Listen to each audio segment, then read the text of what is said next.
la parole de Dieu dans le livre de Genèse, chapitre 1. Dieu créa l'homme à son image, et il le créa à l'image de Dieu. Il créa l'homme et la femme. Dieu les bénit, et Dieu leur dit, « Soyez féconds, multipliez, remplissez la terre et l'assujettissez, et dominez sur les poissons et la mer, sur les oiseaux du ciel, et sur tout animal qui se meut sur la terre. » Et Dieu dit, « Voici, je vous donne toute herbe portant de la semence et qui est à la surface de toute la terre, et de tout arbre ayant en lui du fruit d'arbre et portant de la semence, ce sera votre nourriture. Et à tout animal de la terre, à tout oiseau du ciel, et à tout ce qui se meut sur la terre, ayant en soi un souffle de vie, je donne toute herbe verte pour nourriture. Et cela fut ainsi. » Amen. Genèse 1, verset 31 pour finir. Ah, ok, vas-y, finis 31. Dieu vit tout ce qu'il avait fait, et voici, cela était très bon. Ainsi, il y eut un soir et il y eut un matin. Ce fut le 6e jour. Amen. Ok. Il faut lire le passage où il est mentionné béni. C'est-à-dire dans ce que tu viens de dire là. Vas-y. Je vais lire avec toi pour t'indiquer au fur et à mesure. Genèse 1, verset 28. Dieu les bénit et Dieu leur dit, « Soyez féconds, multipliez, remplissez la terre et l'assujettissez, et dominez sur les poissons de la mer, sur les oiseaux du ciel et sur tout animal qui se meut sur la terre. » Je suis béni en Jésus-Christ. C'est le thème, non? Maintenant, Dieu dit, je vous bénis. Dieu veut dire que la bénédiction, là, ça vient de lui. Puisqu'on dit que je suis béni en Jésus-Christ, la bénédiction vient de lui dès l'entame, dès le départ, dès les premiers instants de la vie de l'homme sur la terre. Là. Dieu ne voulait pas que l'homme parte partout pour chercher quoi que ce soit. Dieu lui dit à l'homme que c'est moi. C'est moi qui suis la bénédiction. C'est de moi que ça vient. Voilà pourquoi le thème « Je suis béni en Jésus-Christ », on peut descendre d'autres versets, mais on peut s'arrêter là. Quand Dieu a commencé à parler avec l'homme, là, il leur a dit, soyez féconds, tout ça, c'est les conséquences de ce qui est sorti de sa bouche, c'est la conséquence. Quand Dieu dit tu es béni là, il y a l'argent dedans, il y a le mariage dedans, il y a tout dedans. C'est les conséquences. Alléluia. Amen. Nombre 6, du verset 22 au verset 27. L'Éternel parla à Moïse et dit, « Parle à Aaron et à ses fils et dis, vous bénirez ainsi les enfants d'Israël. Vous leur direz, que l'Éternel te bénisse et qu'il te garde, que l'Éternel fasse luire sa face sur toi et qu'il t'accorde sa grâce, que l'Éternel tourne sa face vers toi et qu'il te donne la paix. C'est ainsi qu'ils mettront mon nom sur les enfants d'Israël et je les bénirai. » Dieu donne le relais parce que nous, en tant qu'enfants de Dieu, le peuple d'Israël, là, c'est qui? Le peuple de Dieu. Nous sommes appelés à bénir aussi. Tout ce qu'on a dit là, c'est bon hein, et c'est vrai. Mais ça nous met dans une position d'action. Qui fait l'action? C'est l'ouvrier, non? Donc, Dieu, il a montré à Adam et Ève que moi, je suis la source de la bénédiction. Que quand moi, j'ouvre ma bouche là, c'est pour dire bien, bien seulement. C'est ça la bénédiction. Hein? Je n'ai pas voulu commencer par le début auquel vous êtes habitués pour ne pas que les gens aient les mains fermées pour me regarder. Au-delà, tout le monde fait le message. Vous voyez, non? Dieu montre le chemin à Adam et puis Ève. Il leur prouve que lui, il bénit. Et puis il nous a fait son image, tout ce qu'on vient de citer là. Maintenant, Dieu, il est en haut là-bas. Mais il faut qu'il trouve des relais. Il faut qu'il trouve des relais. Moi, je ne peux pas être béni en Jésus-Christ. Et puis quelqu'un va être à côté de moi, il va subir le poids de la malédiction. C'est pourquoi le Seigneur a dit, on a dit que c'est lourd. Vous voyez, la parole de Dieu vient pour nous affranchir de nos habitudes, de notre train-train quotidien, de ce à quoi on a été habitué. Parce que le cantique qu'on a chanté, c'était un dessin. Il m'a restauré, il m'a donné sa victoire. Je suis reconnaissant, ce qu'il promet, il accomplit. Nous avons le Dieu qui ne fonctionne pas à la manière des hommes. Le fonctionnement, c'est bon, on a fini de chanter. Le fonctionnement de l'homme, c'est comment? Une fille dans le quartier, tout le monde voit qu'elle se promène, elle n'a rien, mais un blanc n'a qu'à la voir pour l'élever. Mais elle regarde les personnes du quartier, mais vous dormez dans le quartier, là, vous êtes sale là. Mais qu'est-ce qui se passe? Vous n'arrivez pas à marcher pour vous faire voir là. En tant elle-même, là, elle était cachée quelque part là-bas.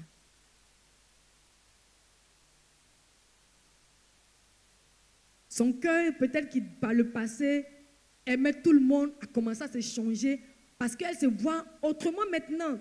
Elle se voit mieux que les autres. Vous voyez, non? Donc, les hommes ont ça en partage. Tous les hommes sont méchants. Mais c'est l'homme en Christ qui apprend à vivre de la bonté et dans la bonté de Dieu. C'est pourquoi l'homme en Christ manifeste un cœur de bonté. Si quelqu'un en Christ qui ne manifeste pas un cœur de bonté, ça veut dire qu'il n'a pas accepté la bénédiction. Parce qu'être bon de la bonté de Dieu, c'est la bénédiction de Dieu. Alléluia.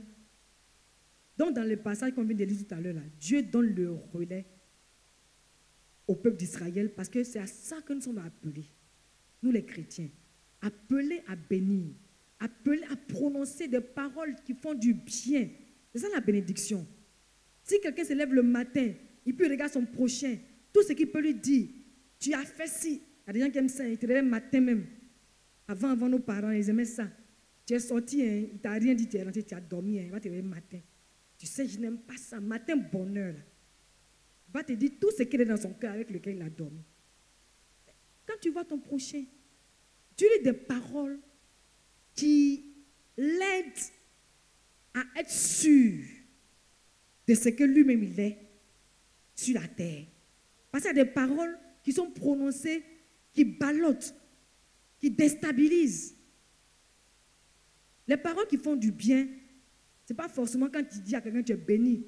Mais si quelqu'un, tu le vois, il est dans une position telle que le cas de la prostituée que j'ai mentionné. Si la sœur qui était anciennement prostituée voit la sœur qui vient d'entrer dans la maison de Dieu, la ville refuge, qui est prostituée, elle prend sa parole actuellement là, pour l'encourager, qu'avant moi j'étais comme ça, mais voilà ce que je suis devenu aujourd'hui.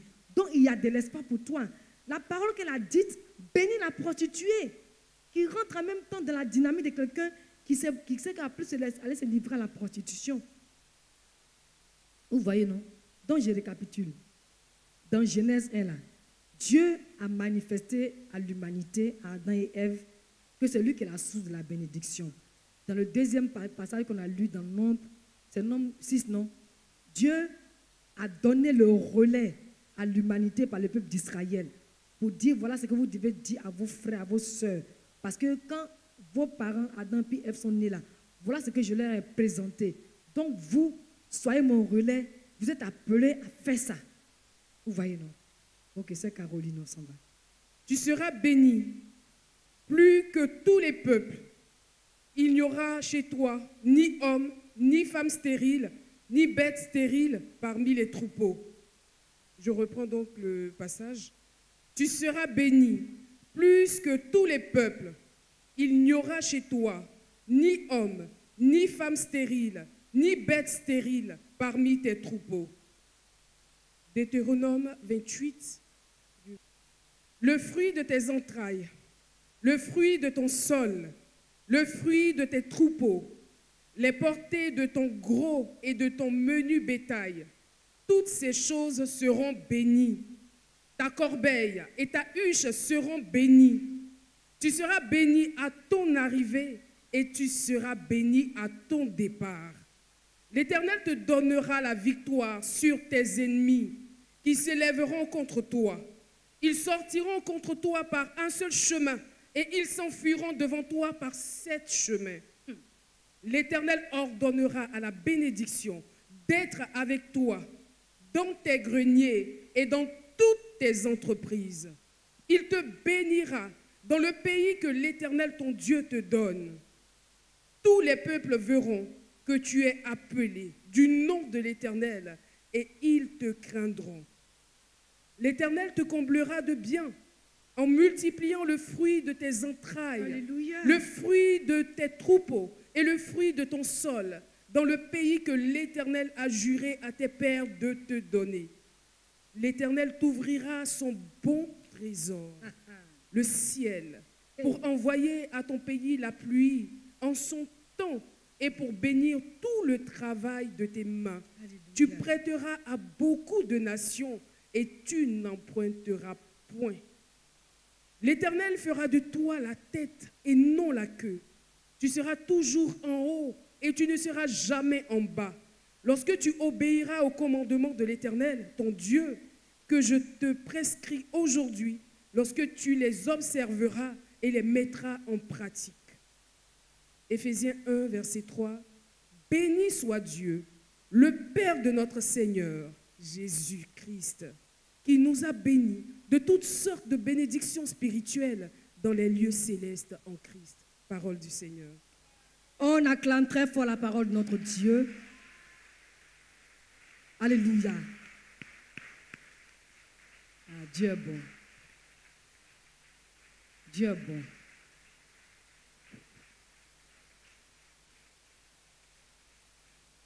Je vais maintenant donner la définition de bénédiction. C'est selon la Bible.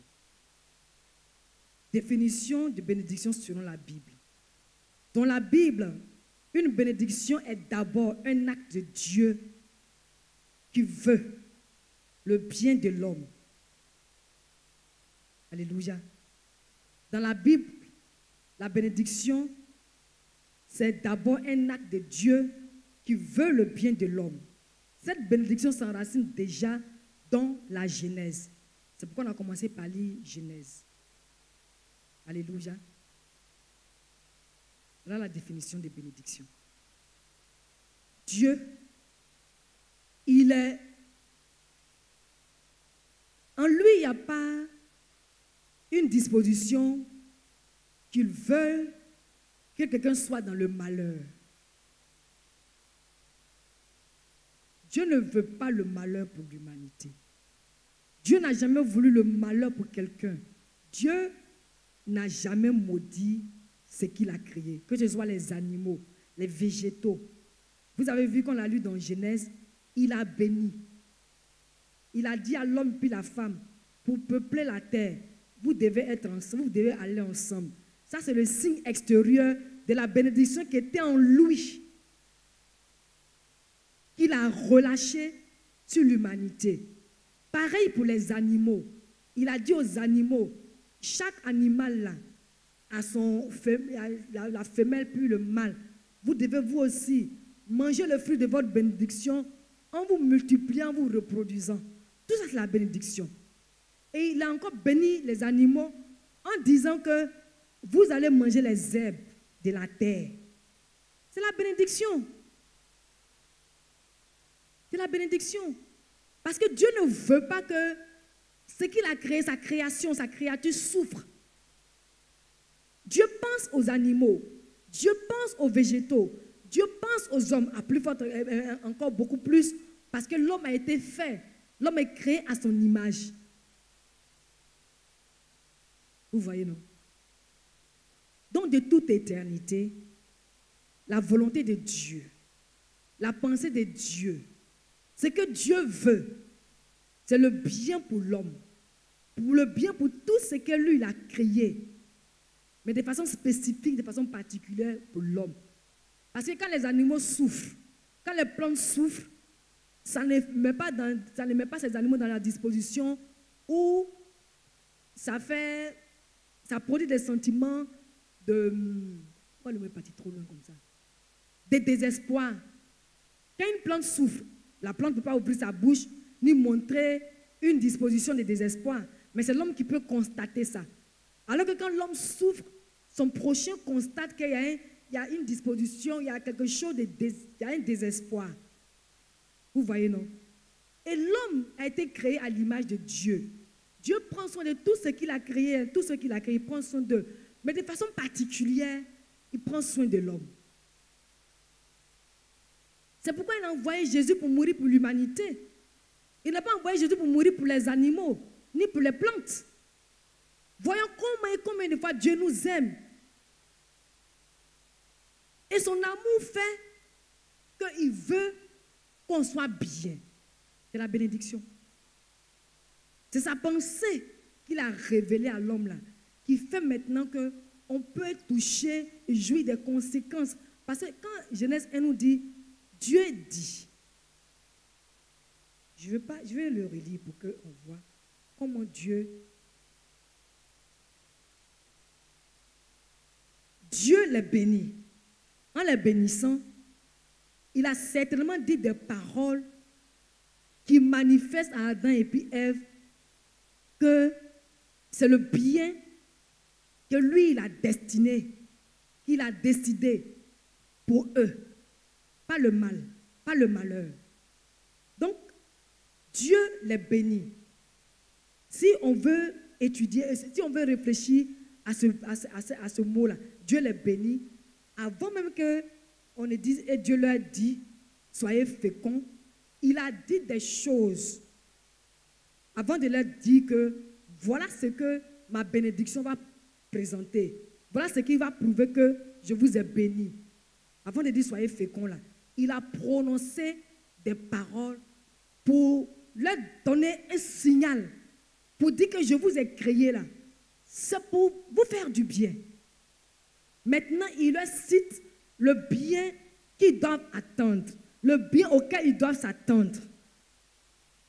Vous voyez, non? Dieu les bénit. Comment Dieu les a bénis? Ce qu'il a fait par sa parole, certainement par sa main, certainement par ses attitudes, par ses actions. Mais Dieu a permis à l'homme déjà de savoir dès le départ que moi là, je suis la source de la bénédiction. Que moi là, je suis la source de ta bénédiction. Alléluia. Donc Dieu a créé l'homme pour que l'homme soit bien. Dieu nous a créés pour nous bénir. Et puis il est la source de notre bénédiction. Alléluia. Et pourquoi disons-nous que nous sommes bénis en Jésus-Christ? C'est parce que de toute éternité, Dieu n'a pas plusieurs pensées à l'égard de l'humanité, à l'égard de moi, à l'égard de la sœur Ruth Beignet, à l'égard de la sœur, voilà, sœur Déborah. Quand Dieu t'a créé là, hein, c'est parce que lui-même là, il a décidé de te faire du bien. Et puis le fait qu'il nous ait créé là, c'est une bénédiction, c'est le bien. Sinon on pouvait rester là-bas dans l'imaginaire. Avec Dieu, rien n'est impossible. Hein. On pouvait rester dans sa pensée, dans l'imaginaire. Dieu n'a pas voulu ça. Dieu voulait que nous on sache que tout ce qu'il a fait, le ciel, la terre, ça concourt à notre bien-être. Ça a commencé à débattre déjà dans la Genèse. Hein. Voilà. Et maintenant, pourquoi le Seigneur veut qu'on reçoive, on écoute ce message? Vous savez bien aimer dans le Seigneur. C'est ce que j'ai dit à l'entame de ce moment, qu'il y a des informations que nous avons du Seigneur Jésus. Il y a aussi des promesses que nous avons du Seigneur Jésus, mais dont on ne jouit pas. Parce qu'on n'accepte pas, parce qu'on ne croit pas, parce que ça paraît trop simple pour nous. Mais nous sommes bénis. C'est ce que nous on voit là, qui dit que nous on est bénis. Mais on oublie que quand Dieu nous a créés en Adam et puis Ève là, il nous a parlé pour dire que nous là, il nous a bénis. Il est la source de notre bénédiction, vrai ou faux? Vrai. Maintenant, pourquoi c'est ce que tu vois qui te conditionne? C'est ça qui fait que d'une part, on ne croit pas. Parce que c'est quand, je donne l'exemple souvent, c'est quand quelqu'un a un besoin, qui n'a pas encore vu le besoin être pourvu là. Il n'est pas en paix, il n'est pas content. Alors que la Bible dit, réjouissez-vous toujours, je le répète, réjouissez-vous sans cesse. Pourquoi ta joie, ta bénédiction va être conditionnée? Pourquoi? Dès la création du monde, Dieu nous a mis dans ça. Nous sommes bénis.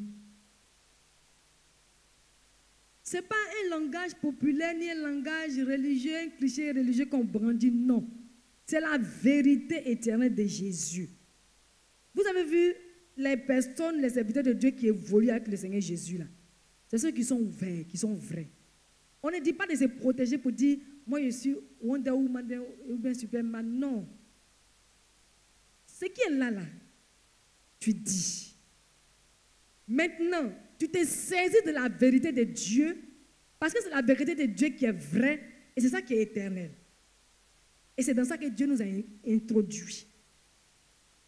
Nous, on veut voir d'abord la voiture, l'enfant, le mariage, pour dire, ah, donc c'est de ça que Dieu m'avait béni. Alors que Dieu a ouvert sa bouche pour dire à Adam et Ève, Dieu leur dit, Dieu les bénit. Il a parlé certainement, il a fait des choses certainement pour leur dire que c'est que moi je suis là, je suis bien, je vous donne ça. Maintenant il leur a dit, soyez féconds. C'est la conséquence. Nous on veut voir la conséquence d'abord avant de voir la réalité. Non. Non. Non. C'est ce qui fait qu'on tourne en rond. C'est ce qui fait qu'on a du retard. Tant qu'une sœur n'est pas mariée, elle ne sait pas que le mariage est une bénédiction de Dieu. C'est quand elle se marie, j'ai été bénie, oh, je suis bénie. Aïe. C'est parce que Dieu a dit à Adam et Ève, soyez féconds. Est-ce que quand il va dire à Adam et puis soyez féconds là, ce n'est pas dans l'adultère, ce n'est pas dans le péché. Et parce qu'il les a unis, il a créé Adam. Et puis il a enlevé Ève de la côte d'Adam. Et puis il a donné Ève à Adam. Il les a unis dans le mariage à qui donne sa fille à son mari. C'est le Père. Tout acte qui est posé est d'abord surnaturel. Le surnaturel, là, c'est ce qui ne dépend pas de nos sens, de nos 5 sens. C'est-à-dire ce que nos yeux voient, ce que nos oreilles entendent, ce que nos mains peuvent toucher, etc., etc., etc. Le surnaturel, c'est ça qui est là. Le surnaturel émane du domaine de Dieu. Et quand Dieu a déclaré une chose telle, c'est comme ça on l'a saisit. Ce n'est pas parce que tu n'es pas marié que tu n'as pas été béni par la bénédiction du mariage. Ce n'est pas parce que tu n'as pas encore eu des enfants que tu penses que tu es exclu. Dieu a dit à Adam et Ève, soyez féconds.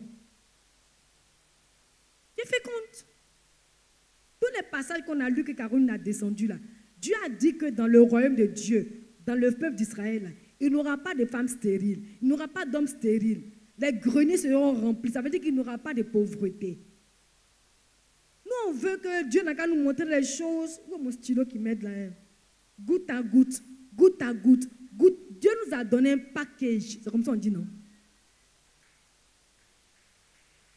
C'est en attente du goutte à goutte qui fait qu'on dure. Ça, c'est un secret. Tant que je n'ai pas encore vu l'enfant là, moi, je me considère comme infertile. Moi, je ne suis pas infertile. Hein. Beaucoup d'enfants. Tant que je ne me suis pas encore mariée là, je me considère comme la femme la plus vilaine de la terre. Et moi, je suis trop belle. Aïe. Tant que, c'est dans le tant que là, on va à reculons. Parce qu'on ne croit pas. Amen. La seule disposition que Dieu a mise en vigueur, qui permet à l'homme d'entrer dans le royaume de Dieu, c'est la foi. C'est la confiance en Dieu. Dieu a dit à Adam et Ève, est-ce que quand il leur a dit soyez féconds, multipliez, est-ce qu'il avait déjà eu Caïn puis Abel? Il n'avait pas encore eu. Elle pouvait dire non. Peut-être que c'est 10 ans, 15 ans après, 20 ans après, elle pouvait dire, ah c'est bon maintenant depuis là. Dieu a dit que j'ai tombé enceinte, tu n'es pas enceinte, donc ça veut dire qu'il ne m'a pas béni. Elle pouvait dire ça. C'est comme ça qu'on fonctionne. Moi, je suis béni. Je suis béni. Parce que depuis le jardin d'Éden, c'est dans ça que Dieu nous a introduits. Ce n'est pas seulement pour les musulmans et les chrétiens musulmans. Tout le monde est béni. Qui a créé les musulmans? C'est Dieu.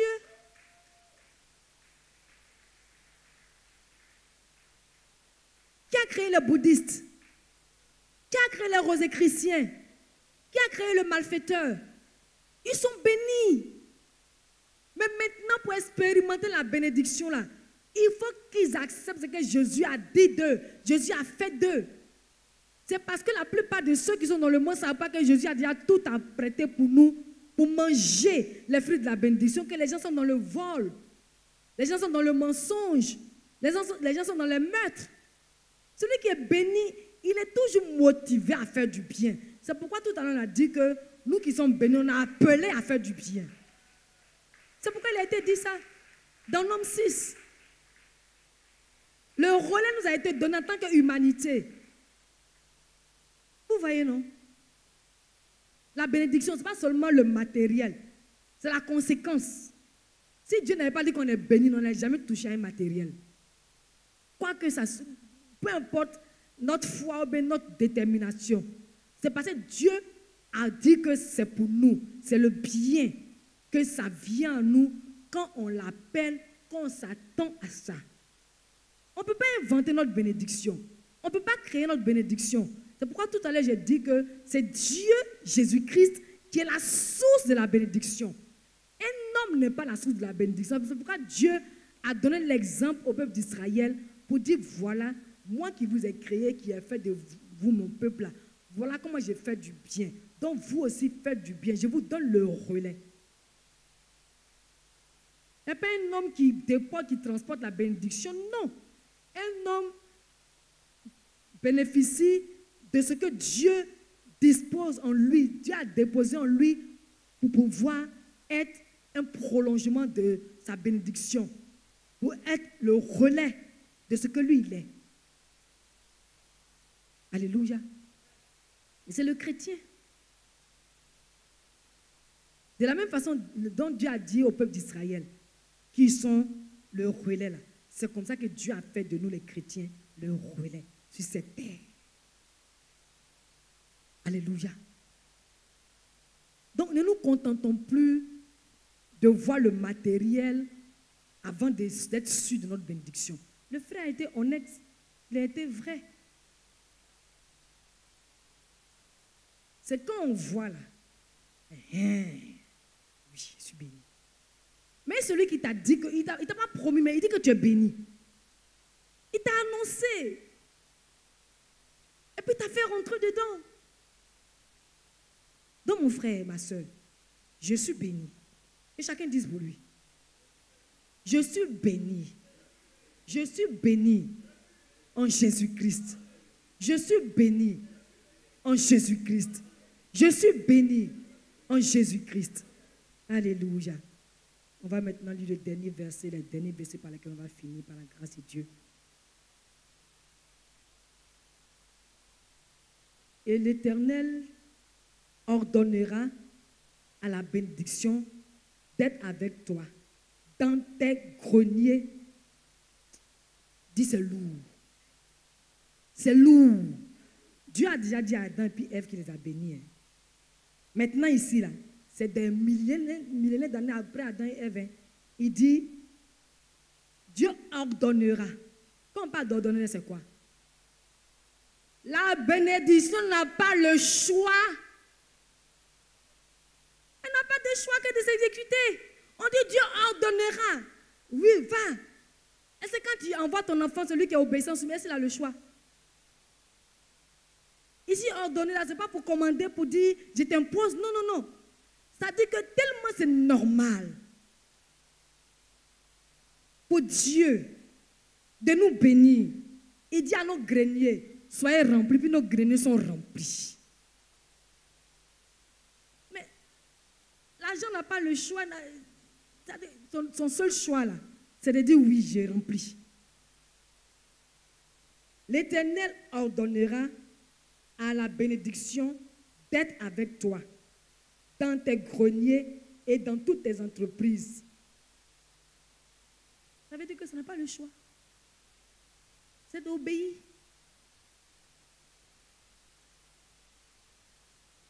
Je suis édifié par la grâce de Dieu. C'est ces belles richesses qu'on a. Et puis on court après ce que nos yeux veulent voir. Nous sommes bénis. Je n'ai même pas encore pensé à quelque chose que Dieu dit ici. Que lui leur donne de venir être mon partage. C'est ce que ça veut dire. Quand quelqu'un ordonne pour toi, est-ce que tu as eu besoin de lui demander? Non. La personne même qui a décidé de te faire du bien, elle dit, bon toi, avant même que son chauffeur vienne chez toi pour te déposer là, il ne t'a même pas appelé. Quand son patron qui t'a envoyé te donne 10 millions. Est-ce qu'il a détourné les 10 millions? Il a envoyé, non? C'est ça. Il n'avait pas le choix. Il a obéi. Est-ce qu'il a discuté avec son patron pour dire non, 10 millions est trop, la femme là n'est pas gentille, non, on va envoyer en 3 parts pour les personnes qui en ont besoin. Est-ce qu'il a dit ça, le chauffeur? Il n'a pas dit ça. Quand son patron a ordonné, il s'est exécuté. Sans discuter. Il te bénira dans le pays que l'Éternel, ton Dieu, te donne. Alléluia. On est en Côte d'Ivoire, on est en Europe, on est en Asie, on est en Amérique, partout où on est là. C'est nous qui sommes bénis. Parce que Dieu nous a bénis. J'ai dit que tout le monde est béni. Mais ceux qui expérimentent la plénitude, et je pourrais même dire la quintessence de la bénédiction, c'est ceux qui ont cru, ceux qui ont accepté et qui savent qu'ils sont bénis. Donc celui qui ne sait pas là, il ne sait pas où. Celui qui n'a pas une information, on dit interdit d'uriner. Tu ne vois pas. Ou bien tu ne sais pas lire. Quand tu allais faire, tu as subi les conséquences. On a aussi écrit quelque part, le premier arrivé reçoit 10 millions. Tu as entendu, ou bien tu as vu, tu es parti, tu as reçu les 10 millions. Sinon, tu ne vas pas recevoir. C'est comme ça. Dans le royaume de Dieu, les informations sont données. Celui qui touche les informations, c'est celui qui les accepte et qui en tient compte. Alléluia. Et le dernier verset, Éphésiens 1, verset 3 nous dit, béni soit Dieu le Père de notre Seigneur Jésus-Christ, qui nous a bénis de toutes sortes de bénédictions spirituelles dans les lieux célestes en Christ. Qui est la source de notre bénédiction? Non, au commencement, qui nous a parlé de bénédiction? Voilà. C'est ce que je voulais qu'on fasse ressortir. Maintenant, qui est venu sur la terre pour nous manifester la bénédiction? Voilà. C'est les 2 éléments que je voulais qu'on présente. Et on a dit que la bénédiction, c'est le bien que Dieu, de toute éternité, a décidé de faire à sa créature, sa création, à tous, animaux comme végétaux, mais à l'homme de façon spécifique, parce que Dieu ne veut pas qu'on soit dans le désespoir. Vous voyez, non? Donc ce verset-là vient pour éclairer un enfant de Dieu. Quiconque le lit sait désormais que ce n'est pas de ce jour, d'aujourd'hui, de maintenant, de quand où le besoin s'est présenté, que Dieu prépare le bien pour nous. Ce verset vient nous dire ça. Vous voyez, non?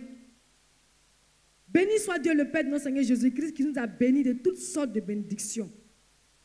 Et les bénédictions dont nous avons besoin, pour nous là souvent on les cible. C'est parce qu'on les cible que souvent ça nous fait défaut. Mais la Bible nous dit de toutes sortes de bénédictions. On a parlé de Pâques tout à l'heure. Donc quand quelqu'un est dans cette disposition de cœur, ce n'est pas son besoin ciblé qui devient l'objet de ses recherches et qui devient le poids qui traîne, le fardeau qui traîne. C'est ce que nous faisons, non? Est-ce que je me trompe? Si c'est travail qui est notre affaire. Si c'est la santé, c'est santé qui est notre affaire. Si c'est mariage, en tout cas, tout ce que nous on cible, c'est ça qui est notre affaire. Mais que le cœur de quelqu'un s'ouvre ce matin et que quelqu'un prenne conscience du fait que ce n'est pas ce que tu cibles là, qui est forcément ta bénédiction. La bénédiction là, déjà Jésus est venu sur la terre. Avant même que Jésus ne vienne, Dieu nous a dit qu'il est la source de notre bénédiction. Quand Jésus est venu, je ne sais pas si je peux dire qu'il a entériné cela. Pour que désormais, des cœurs se tournent vers Jésus en identifiant que nous sommes bénis. Ce n'est pas négocier. On n'a pas besoin de soucier. Que quelqu'un en ait ou qu'il n'en ait pas, que quelqu'un voit qu'il ne voit pas, qu'il sache qu'il est béni. Ne soyons plus dans une position où on attend d'être avant d'apprécier notre bénédiction. C'est ce que je disais tout à l'heure au frère. Il dit, il veut que sa situation sociale s'améliore. C'est là qu'il peut apprécier qu'il est béni. Non. Adam et puis Ève n'ont pas su qu'ils devaient être féconds. Dieu est venu leur dire que vous êtes féconds. Ils n'ont pas su qu'ils devaient être féconds. Ça veut dire qu'ils ne connaissaient pas leurs besoins. C'est Dieu qui connaissait leurs besoins. Et quand on parle des spirituels, ça veut dire que ça n'engage pas nos sentiments. Ça n'engage pas notre appréciation d'homme. Ça n'engage pas ça. Parce que notre appréciation d'homme là ne peut pas savoir ce que Dieu a fait de bon ou de mauvais nous concernant. Donc laissons à notre Dieu la latitude d'apprécier pour nous ce qui est notre besoin. C'est alors que nous vivrons heureux. Parce que quand on cible notre besoin, ça ne nous aide pas, ça ne nous arrange pas. Dieu n'a pas dit de ne pas demander ce après quoi nous soupirons. On n'a pas dit ça. Mais Dieu dit, ce n'est pas ce après quoi nous soupirons là, qui est notre besoin. Parce que lui, il connaît notre besoin. Alléluia. Et le mot spirituel qui est là, ce n'est pas pour nous faire envoyer ailleurs, non.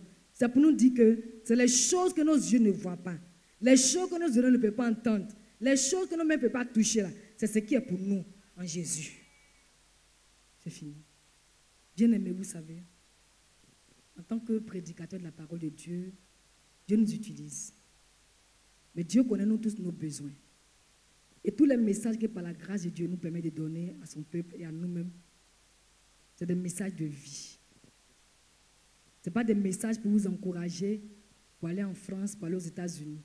Celui qui est béni, il ne soupire pas après les États-Unis. C'est les États-Unis qui le poursuit. Mais c'est ce que Dieu a dit dans Deutéronome. Il va ordonner. C'est pour toi. Si ça t'est en bénédiction, si ça concourt à ton bien-être, ce n'est pas toi qui as poursuivre. C'est ça même qui te poursuit. Amen. Donc ce matin, je veux encourager chacun d'entre nous à sortir de son train-train quotidien. À sortir de son train-train quotidien. Tout ce à quoi on est habitué, là, sortons de là. Ça nous met en retard par rapport à la vie de Dieu. Si on a été instruit, si Dieu nous a donné le relais pour bénir, si on ne comprend pas la bénédiction, quelqu'un qui ne comprend pas la bénédiction va venir nous dire le contraire des choses, nous allons accepter ce qu'il dit. Alors que nous, il nous a été donné l'ordre de bénir. Il nous a été donné la lumière de bénir. Donc tout ce qui se passe là, ce n'est pas soumis à notre appréciation, notre bénédiction.